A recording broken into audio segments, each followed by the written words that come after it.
शर्मा जी, हम जो सुबह से दिल्ली नगर निगम चुनावों पर जो चर्चा कर रहे हैं, अब तक लगभग तस्वीर साफ हो चुकी है कि भारतीय जनता पार्टी तीनों निगमों में अपना मेयर बनाकर वहां पर उसकी सरकार बनने जा रही है। परंतु जैसे सुबह हमने चर्चा में देखा था कि कांग्रेस नंबर 2 की स्थिति पर चल रही थी, परंतु जैसे जैसे चुनाव नतीजे सामने आते गए वैसे वैसे आम आदमी पार्टी ने कांग्रेस को तीसरे स्थान पर पछाड़ दिया है। तो अब आप क्या महसूस करते हैं कि आम आदमी पार्टी की जो ये स्थिति हुई है, ये ठीक है या खराब है? लोकतंत्र की व्यवस्था की बात करें तो लोकतंत्र में जहाँ तक शासन करने वाली पार्टी जब होती है वो मजबूत स्थिति में होती है, अच्छी मानी जाती है। लेकिन साथ साथ अगर विपक्ष भी मजबूत बने तो उसे ज़्यादा बेहतर अच्छी स्थिति में माना जा सकता है। क्योंकि जब हम लोक कल्याण की बातें करते हैं, लोगों की समस्याओं को दूर करने की बातें करते हैं और सुशासन की बातें करते हैं, वो तभी संभव हो पाता है जबकि हमारे काम में कोई कमी निकालने वाला हो। और ये अगर अच्छे ढंग से लोकतंत्र में हम इसकी परंपरा को बनाए रखेंगे तो वो दिन दूर नहीं कि राम राज्य फिर से स्थापित हो सकेगा। तो ये जो चुनाव है, इस बार के 2017 के एमसीडी के जो चुनाव है, वो एक तरह से कहा जाए तो राम राज्य की ओर कदम कहा जा सकता है। हालांकि बीच में केजरीवाल की पार्टी, आम आदमी पार्टी ने बीच में कई बातें ऐसी कही हैं जो कि अलग हटके हैं। जैसे उन्होंने ईवीएम की बात पर अपना दोषारोपण किया कि ईवीएम की मशीन की रिजल्ट्स पर उनको भरोसा नहीं है।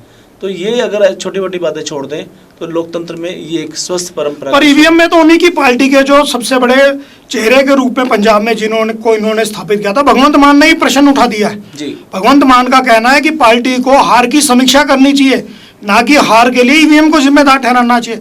इसी प्रकार जो केजरीवाल के पूर्व सहयोगी थे योगेंद्र यादव, उन्होंने कहा कि ईवीएम का कोई दोष नहीं है। अगर आप जनता से संपर्क नहीं स्थापित कर पाते, जनता से आपकी दूरी बढ़ जाती है, तो ईवीएम को दोष देना उचित नहीं है। आप अच्छी तरह से जानते हैं कि जो केजरीवाल का जन्म हुआ, राजनीतिक जन्म हुआ, वो एक विरोध प्रदर्शन के माध्यम से जन्म हुआ। उन्होंने हमेशा प्रदर्शन पर ज़्यादा अपना कंसंट्रेशन किया। इवन सत्ता में है, दिल्ली के सीएम है, मुख्यमंत्री हैं, फिर भी उनके मन से जो कार्य प्रणाली है उससे प्रदर्शन की बात परे नहीं हटती। दिल्ली नगर निगम के चुनाव हुए, छोटे चुनाव हैं, और उसमें भी वो प्रदर्शन की बात करने पर उतारू हो जाते हैं। तो अगर हम बात करें दिल्ली नगर निगम में सुशासन की बात करें, अच्छे कामकाज की बात करें, तो विपक्ष मजबूत रहेगा तो शासन करने वाली पार्टी अच्छे ढंग से शासन कर पाएगी। ये छोटी मोटी बातें हैं जो उनके खून में घुस चुकी है केजरीवाल जी के। लेकिन कांग्रेस पार्टी भी साथ में विपक्ष के रूप में हम देखें तो उसकी भूमिका सार्थक साबित हो सकती है। तो अच्छे विपक्ष के नेता के रूप में दोनों पार्टियां अगर मिलकर काम करें और इधर बीजेपी शासन के रूप में अच्छा काम करे। बिल्कुल सही कहा आपने। तिवारी जी ने भी, जो भाजपा के प्रदेश अध्यक्ष हैं, उन्होंने कहा कि सीएम को एमसीडी में सहयोग करना चाहिए।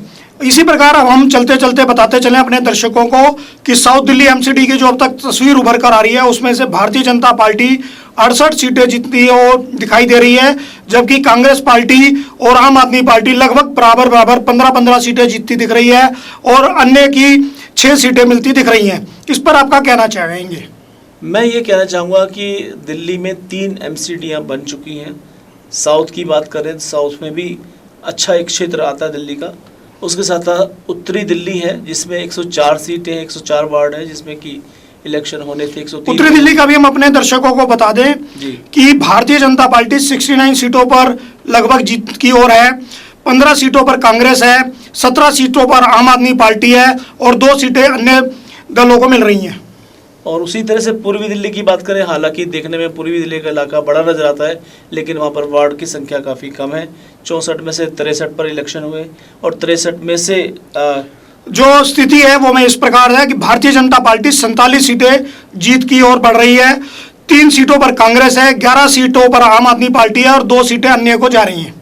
कुल मिलाकर देखा जाए तो ये 2017 के एमसीडी चुनाव एक बैलेंसिंग रिजल्ट्स को लेकर आए हैं, जिससे हम अच्छे शासन की उम्मीद कर सकते हैं। और जो सबका मन है, जैसे बीजेपी के हमारे नेताओं का मानना है कि स्वच्छ भारत स्वस्थ भारत, उसी तरह से आम आदमी पार्टी का मानना है कि दिल्ली से गंदगी को हटाना है। तो अगर मिलकर प्रयास करेंगे तो दिल्ली वाले बहुत खुश होंगे और दिल्ली में एक राष्ट्रीय स्तर की बात अगर आप कहें तो नेशनल लेवल पर सफाई का अभियान यहाँ किया जाना चाहिए और उसमें विदेश के लोग भी यहाँ पर आने में गर्व महसूस करेंगे और नेशनल कैपिटल के रूप में दिल्ली वास्तव में एक बहुत बेहतरीन सुंदर नगर साबित होगा।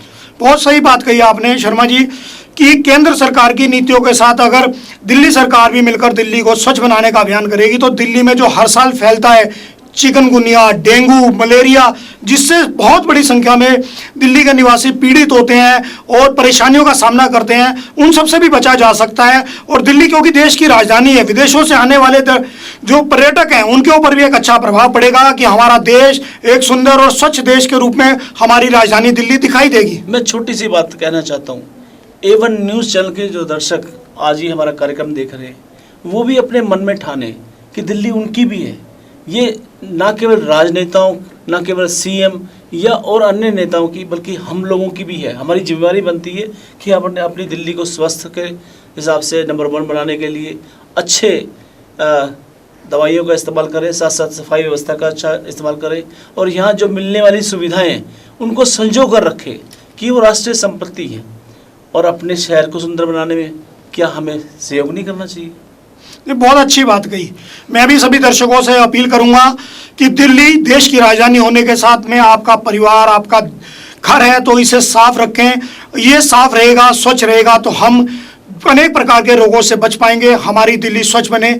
वरुण जी, शाम हो चुकी है, बुधवार का आज ये दिन है और 26 तारीख अप्रैल महीने की 26 अप्रैल को ये जो दिल्ली नगर निगम चुनाव 2017 संपन्न हुए, उनके नतीजे आ चुके हैं और आज जो फाइनल फैसला हुआ, जनता ने अपना आदेश, जो जनादेश दिया, उसके हिसाब से दिल्ली की जो एमसीडी है, तीनों एमसीडी में कुल मिलाकर हम देखें तो भारतीय जनता पार्टी को 184 सीटें मिली हैं और अगर हम बात करें कांग्रेस पार्टी की तो उनको 33 सीटों का लाभ हुआ है और साथ साथ आम आदमी पार्टी ने 43 सीटों पर अपनी जीत हासिल की है। और इस बार निर्दलियों ने काफ़ी अपना जोर आजमाइश की थी, लेकिन सिर्फ 10 निर्दलियों को एमसीडी में जीतने में मदद मिली है।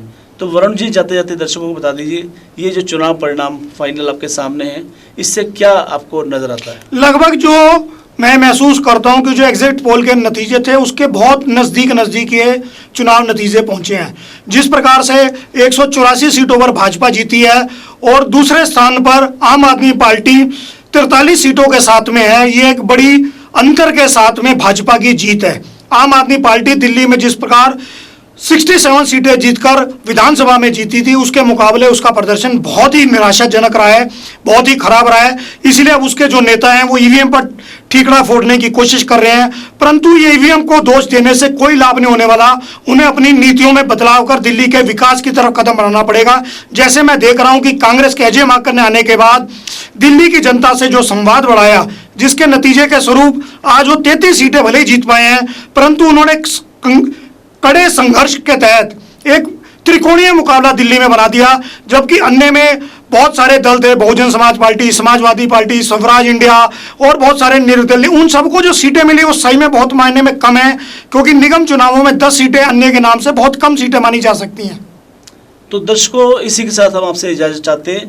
A1 न्यूज़ चैनल आपका अपना पसंदीदा चैनल हमेशा आपके साथ है, साथ रहेगा और समय समय पर ऐसी चर्चाएं आपके लिए हाजिर करता रहेगा।